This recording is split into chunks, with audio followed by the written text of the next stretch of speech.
వాడైతే కరెక్ట్గానే ఉన్నాడు, కానీ మనం చదవడంలోనే లోపం ఉన్నట్టుంది. అదే ఇప్పుడు యాపిల్కి ఇంత డబ్బులు అన్నారు, మనం యాపిల్ ఫోన్తో లెక్కేసుకుని ఇచ్చేసాం. 12,000 రూపాయలు ఇచ్చాక 2 యాపిల్ కాయలు వచ్చినాయి. అది ఇప్పుడు తాజాగా మోసానికి సంబంధించినటువంటి సంఘటన. పశ్చిమ గోదావరి జిల్లా తాడేపల్లిగూడెం పాతూరుకి చెందిన ఓ యువకుడు సెల్ ఫోన్లో ఫేస్బుక్ చూస్తుంటే 48,000 రూపాయలు విలువ చేసే యాపిల్ ఫోన్ స్పెషల్ ఆఫర్లో 12,000కి వస్తుందని యాడ్లో కనిపించింది.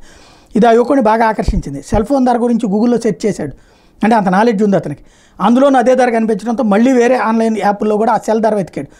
అక్కడ పెద్దగా ఆఫర్ లేకపోవడంతో ముందుగా సేవ్ చేసుకుని ఫేస్బుక్ యాప్లోనే ఆర్డర్ పెట్టేందుకు నిర్ణయించుకున్నాడు.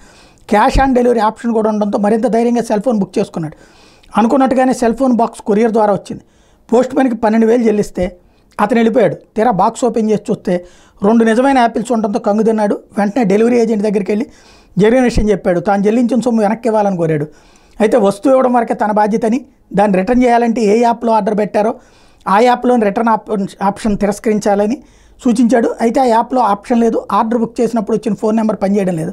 దీంతో తను నకిలీ యాప్తో మోసపోయానని గ్రహించిన ఏం చేయాలో తెలియక మెనకుండిపోయాడు. ఇదే మాదిరిగా తాడేపల్లిగూడెంలోని ఎలక్ట్రానిక్ వస్తువుల కోసం ఆర్డర్ పెడితే ఆట వస్తువు రావడంతో మరో వినియోగదారుడు అవాక్కయ్యాడు. ఇలా తరచూ ఏదో ఒక చోట నకిలీ యాప్లతో కొనుగోలు మోసాలు జరుగుతూ ఉన్నాయి అన్నటువంటిది ఇప్పుడు చెప్తూ ఉంటున్నారు.